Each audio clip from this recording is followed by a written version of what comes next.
The Lamentations of Jeremiah. Chapter 4. How is the gold become dim? How is the most fine gold changed? The stones of the sanctuary are poured out in the top of every street. The precious sons of Zion, comparable to fine gold, how are they esteemed as earthen pitchers, the work of the hands of the potter. Even the sea monsters draw out the breast, they give suck to their young ones. The daughter of my people is become cruel, like the ostriches in the wilderness. The tongue of the sucking child cleaveth to the roof of his mouth for thirst. The young children ask bread, and no man breaketh it unto them. They that did feed delicately are desolate in the streets. They that were brought up in scarlet embrace dunghills. For the punishment of the iniquity of the daughter of my people is greater than the punishment of the sin of Sodom, that was overthrown as in a moment, and no hand stayed on her. Her Nazarites were purer than snow, they were whiter than milk, they were more ruddy in body than rubies, their polishing was of sapphire, their visages blacker than a coal. They are not known in the streets. Their skin cleaveth to their bones, it is withered, it is become like a stick. They that be slain with the sword are better than they that be slain with hunger, for these pine away, stricken through for want of the fruits of the field. The hands of the pitiful women have sought in their own children. They were their meat in the destruction of the daughter of my people.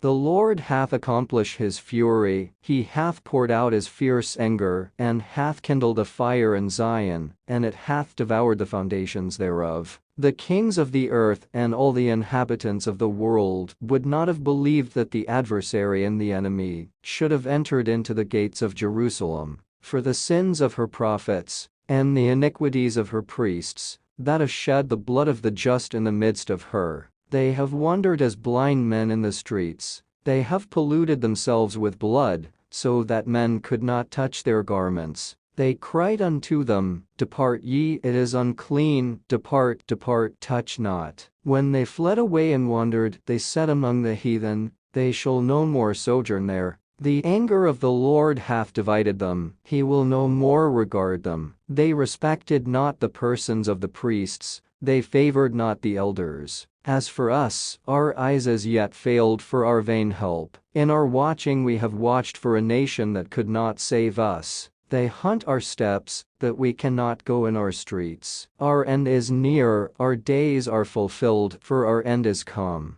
Our persecutors are swifter than the eagles of the heaven. They pursued us upon the mountains, they laid wait for us in the wilderness. The breath of our nostrils, the anointed of the Lord, was taken in their pits, of whom we said under his shadow, we shall live among the heathen. Rejoice and be glad, O daughter of Adam, that dwellest in the land of Uz, the cup also shall pass through unto thee. Thou shalt be drunken, and shalt make thyself naked. The punishment of thine iniquity is accomplished, O daughter of Zion, he will no more carry thee away into captivity. He will visit thine iniquity, O daughter of Edom, he will discover thy sins.